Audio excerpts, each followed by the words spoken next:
Welcome to Desai Academy. So today we are discussing about the properties of nonmetals. So next topic is the properties of nonmetals. In the previous class we have learned that there are very few nonmetals as compared to metals. So there is a lot of metals compared to the non-metals. We are having greater number of non-metals, we are having greater number of metals compared to the non-metals. Large number of metals are there compared to the non-metals. Some of examples of the non-metals are here. So what are the non-metals? Carbon, sulfur, iodine, oxygen, hydrogen, etc. These are called as the non. What are the non-metals? Carbon, sulfur, iodine, oxygen. These are the or hydrogen. These are the some examples of non-metals. The non-metals are either solid or gases. So non-metals are solid or gases except bromine, which is a liquid. So here one more question comes here: which non-metal is liquid at room temperature is called as the which non-metal is liquid at room temperature means that is called as the bromine. One more question. What is one more question here? Which non-metal is liquid at room temperature means we can write bromine is the liquid state in room temperature. That is the one more question. Do non-metals also have physical properties similar to that of metals? Let us find out. In last class we discussed the properties of metals. What are the properties of metals means the metals having a shining surface, that is the lustrous property, having malleability and ductility property, conduction of heat and electricity, and sonorous. These are the properties haved by the metals. These same properties are also in exist in non-metals. Let us discuss here by same activities done in last class or previous activities. So activity 3.7, collect samples of carbon, coal or a graphite. So here carbon having three forms of coal or graphite and diamond is the three forms of carbon. Carbon having three forms: one is the coal, graphite, and another is called as the diamond. These are the three forms of carbon. Sulfur and iodine. So you have to carbon is having three forms. One is the carbon having three forms: coal, graphite, and diamond. These are the three forms of carbon having. And carry out the activities 3.1, 3.4, 3.6 with these non-metals and record your observation. You have to mention here that carbon, sulfur, and iron, these are the non-metals, and you have to carry the same experiment we are done in activity 3.1, 3.2, 3.3, 3.4, and 3.5, 3.6. You have to continue these activities with the help of non-metals like carbon, sulfur, and iodine. You have to record our observation whether it is the good conductor of electricity or a good conductor of heat, or it is the malleability or ductility, or a lustrous. You have to identify these elements. So compile your observations regarding metal and non-metal in table 3.1. So compile means you have to differentiate, or you have to understand whether it is same or different properties regarding metal and non-metal. You have to write in this 3.1 table. So while classifying elements on the basis of their while classifying the non-metals on the basis of their physical property, we are having some exceptions about non-metals. What are the exceptions about non-metals? Well, describing on physical properties means we are having some 5 or 6 exceptions. So in exam it will be asked, so write the exceptions of non-metals. Write the exceptions of non-metals while describing non-metal property. So that means you have to write. So on the basis of observations recorded in table 3.1, discuss the general physical properties of metal and non-metal in the class. So you must have concluded you have must concluded that we cannot group elements according to their physical properties alone, as there are many exceptions. So we cannot conclude or we cannot classify the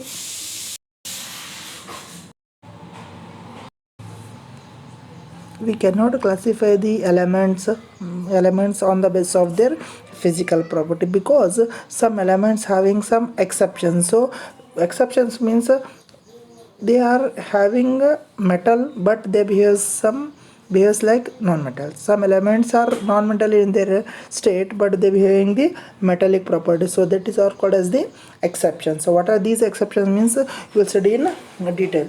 So what are the exceptions here? So first exception, all metals except mercury exist as a solid at room temperature. So all metals are solid at room temperature, but mercury is the only element that exists in liquid at room temperature. So first exception, all metals are solid at room temperature, but except mercury it is observed in the liquid state. First exception. In activity 3.2 you have observed that metals having high melting point. So here again second exception is metals always having high melting point and boiling point, but here the gallium and cesium are very low melting points. Gallium and cesium having a very low melting point. Gallium and cesium are the metals which having very low melting point. These two metals when we place it on our palm, that will be melted. That much they having low melting point. These are the metals, but they having low melting point. Metals generally have greater melting point, but these two metals gallium and cesium having a lower melting points. Iodine is a non-metal but it is a lustrous.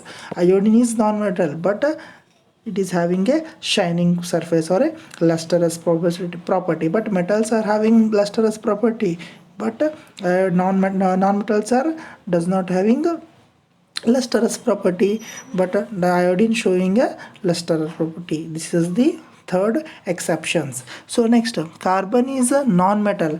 Carbon is a non-metal that can exist in different forms. Carbon is a non-metal but it having different forms exist in nature. So each of form is called as the allotrope. So here one more question arises here.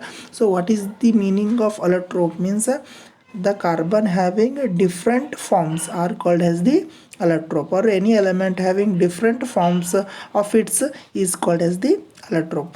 Any element having different forms of its is called as the allotrope. What is the carbon? Carbon having the allotropes of three elements. One is the diamond and graphite and coal. These are the three elements forms of carbon. Diamond, an allotrope of carbon, is natural hardest substance known and has a high melting point. So again here, which is the natural hardest substance in nature means you can write diamond. Again one more question, which is the hardest natural substance means you can write diamond, and diamond is also having a high melting point. Graphite, another allotrope of carbon, is a conductor of electricity. Again graphite is a another form of carbon and it is the good conductor of electricity, but we know that non-metals are a bad conductor of electricity, but graphite is a non-metal but also it conducts the electricity. This is the one of the exception of non-metals on their physical property. Alkali metals means lithium, sodium, potassium are called as the alkali metals. So the alkali metals are so soft they can cut with knife easily. So we know that the metals are very stronger in nature and high melting point and boiling point, but alkali metals are so soft we can cut with knife. Here one more question comes, which metal can cut with knife means we can write sodium. So which metal cut with knife means we can write sodium is cut with knife. These are the some exceptions of metals and non-metals. Sorry. So what are the exceptions of metals regarding on the basis of physical property? First, except mercury. All solids, all metals are solid in state. Mercury is a liquid state. Second option. Second, what is second here? Metals are metals like gallium and cesium are having very low melting point. They are kept in our palm that will melt. That is the second exception. Third option, iodine is a non-metal but it is having a lustrous property. Fourth, carbon is a non-metal but having different forms. What are the different forms here? Carbon having diamond, graphite and coal. So diamond is the hardest natural substance and having high melting point, and graphite is a non-metal but a good conductor of electricity. And again fifth point is so metals are very harder but alkali metals are so soft they can cut with a knife. These are the exceptions of non-metals while regarding the physical properties. From these exceptions, we conclude here the elements cannot be classified only on their physical properties because we are facing some exceptions.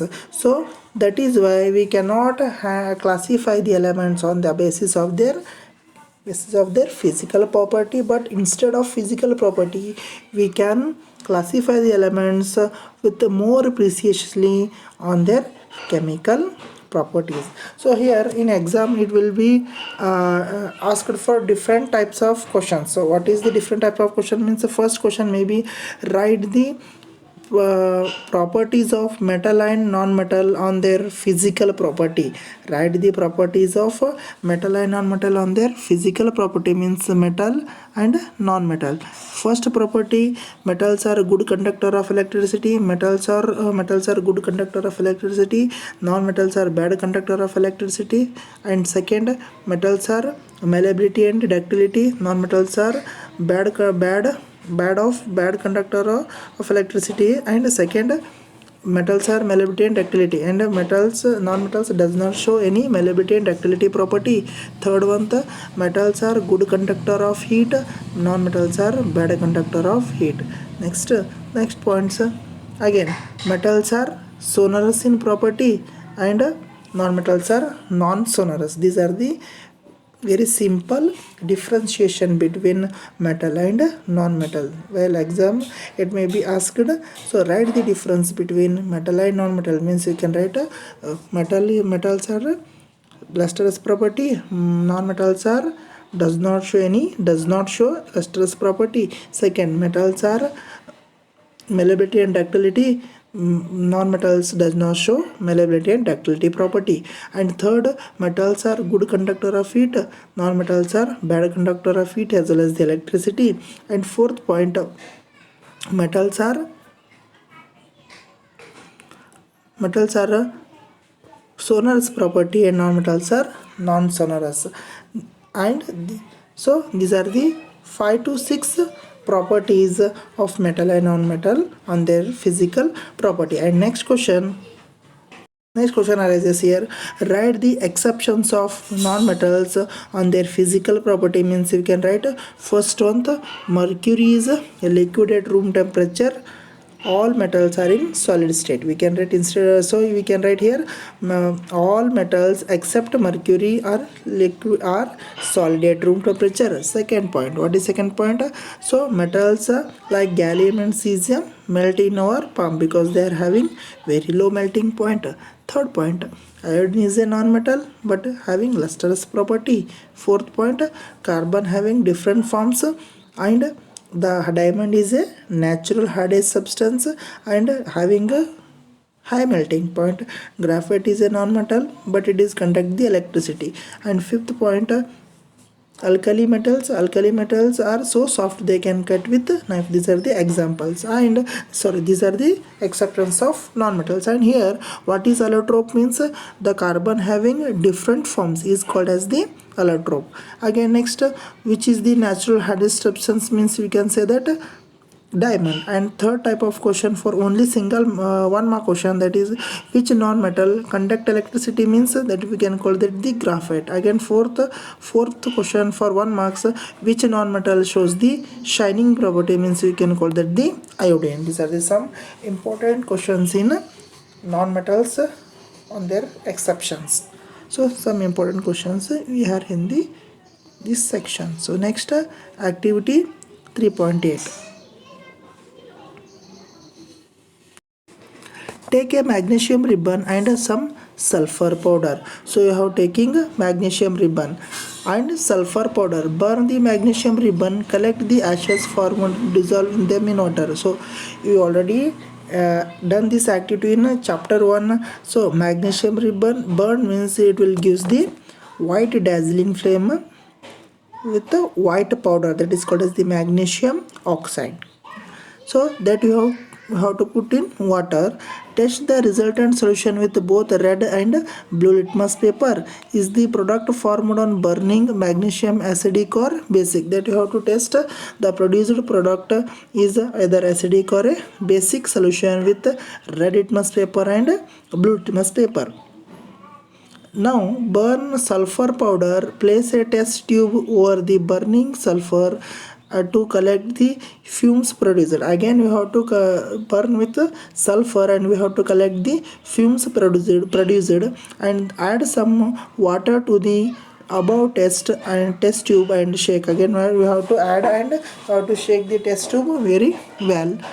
Test this solution with a blue and red litmus paper. Is the product formed on burning sulfuric acid, sorry, the product formed on burning sulfur is acidic or a basic? Can you write the equation of these reactions? So what is here? So first we have taken the first magnesium ribbon and it is burned. It will gives the what gives the magnesium oxide and that is added to the water. They given in the activity the magnesium ribbon is added to the water and it will produce the magnesium hydroxide. It will produce the magnesium hydroxide. Magnesium hydroxide is a base. This is called as the base. This is the reaction. So next,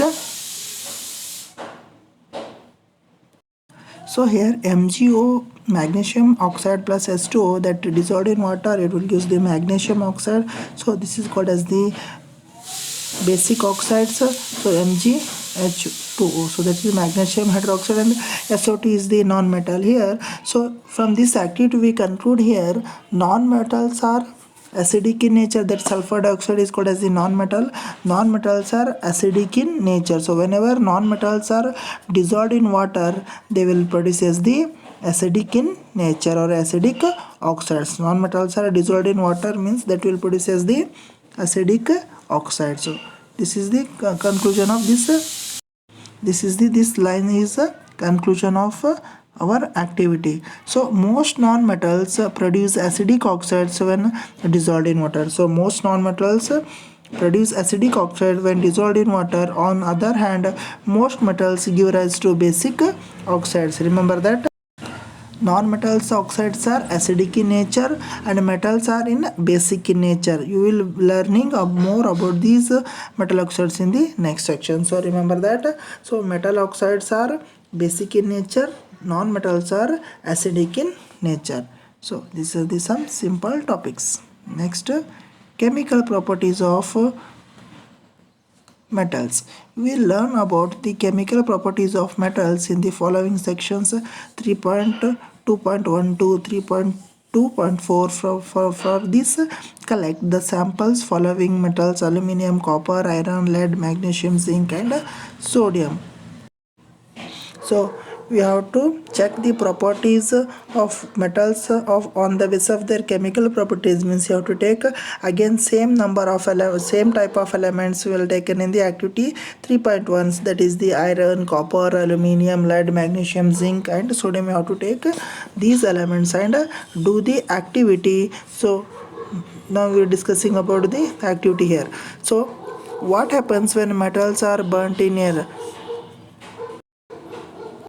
Next activity is that when metals are burnt in air, it will what product will produced by that particular metals. So you have observed, you have seen in activity 3.8 that magnesium burns in air with dazzling white flame. Do all metals react with the same manner? Let us check performing the following activity. So magnesium is a one type of metal that react with air and to produce a white dazzling flame. So metals produce a same dazzling flame means all metals are producing in the same manner means you have to study the activity 3.9 that will conclude that whether all metals are having same property or they having different type of property that will described here. So the following activity needs the teacher assistance. So it would be better if students wear a eye protection. So why are you wearing a eye protection means the reaction is so exothermic. So the exothermic means that it releases a lot of heat or a lot of heat that will causes your eyes. So that we have to wear eye protection. That we have to eye protection because of you have to care ourselves. Hold any of the samples taken above with the pair of tongue and try burning over a flame. Repeat with the other metals. You have to take a metals like aluminum, copper, iron, zinc. So you have to take these elements and burn with a flame. And first you have to take sodium, after that iron, zinc, and you have to repeat this what kind of elements you have taken and that burn with flame and what product that produces you have to collect in a some dish. So dish means that have to on some plate like structure that is called as the collector or a dish. Collect the produced collect the product it formed. Let the products and the metal surface cool down. After the reaction completed, collect the sample and that surface or collected sample should be cool down. And which metals burn easily? So which then you have to observe which metal easily burn means which metal react with oxygen easily, that metals burns easily in the air. So air means air contain the oxygen, correct? So the metals which are react with oxygen very rapidly, very fastly means that will burn easily. Which metal burns easily means the metals which are reacting with oxygen fastly, that metals easily burn. What flame color did you observe when the metals burn? Different metals shows the different color. So here magnesium shows in the white dazzling flame. So copper showing different color and and iron showing different color. So different elements showing the different color and different metal having a different rate of reaction towards oxygen. How does the metal surface appear after burning? So for example, copper is burns means it will produce the black color after the reaction. So different elements showing the different appearance. For example, copper shows the black color.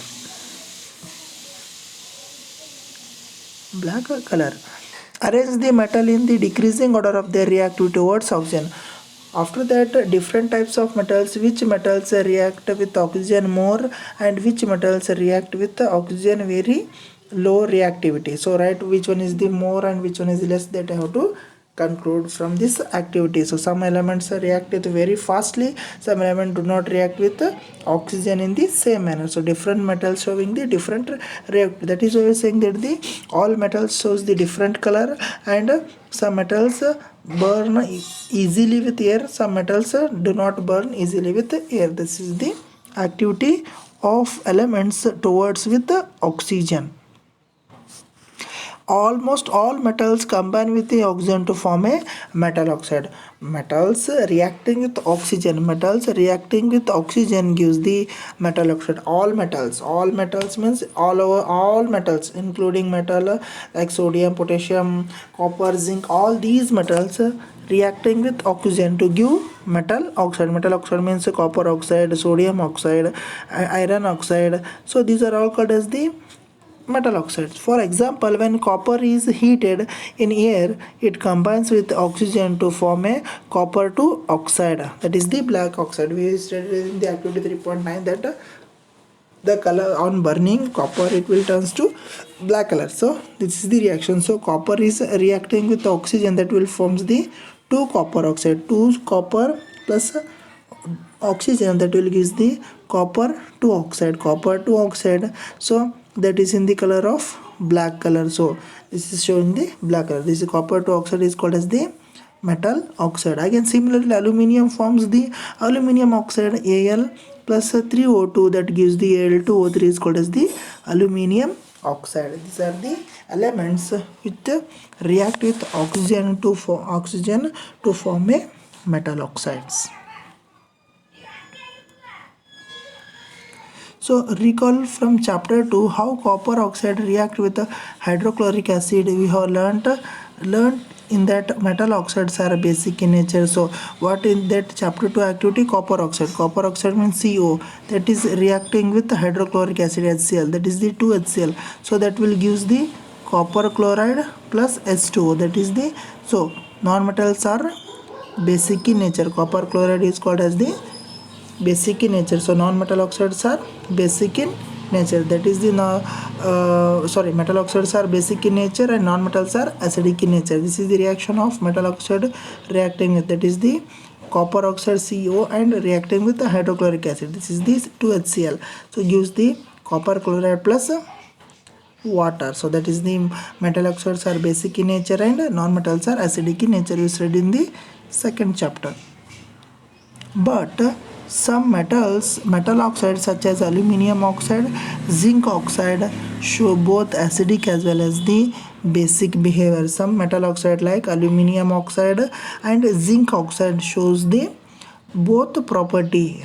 Both property means that is the acid as well as the base property. Which two elements or which element shows the acidic property as well as the basic property, means we can say that the aluminium oxide and zinc oxide. Such metal oxides which react with both acid as well as the bases to produce salt and water known as the amphoteric oxide. Here 2 more questions very important. What is amphoteric oxide? Means the metal oxide which react with both acid as well as the base to give salt and water is called as the amphoteric oxide. Examples of amphoteric oxide means aluminium oxide and zinc oxide are the examples of amphoteric oxide. These are very important topics. So what is the amphoteric oxide? Means we can write here the metal oxides which react with both acid as well as the base to produce salt and water is called as the amphoteric oxide. Here amphoteric, so AMPHOTERIC. Here the amphoteric, amph means here term will gives the both. Amph means both. Both why are using means so they are reacting both acid as well as the base to give salt and water, that is why using the amph. So amphoteric, so both reacting with acid and base to give salt and water is called as the amphoteric oxide. Examples of amphoteric oxide is the aluminium oxide and zinc oxides. So this is the example given here. Al2O3, that is the aluminium oxide, reacting with HCl, that gives the aluminium chloride and that will gives the 3H2O, that is the water.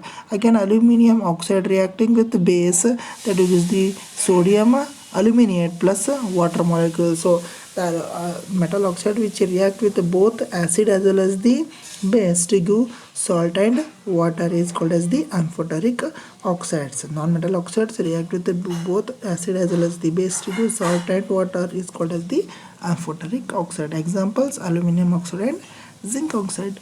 Most metal oxides are insoluble in water. So most metal oxides are insoluble in water, but some of these dissolve in water to form alkalis. We already know that what is alkali.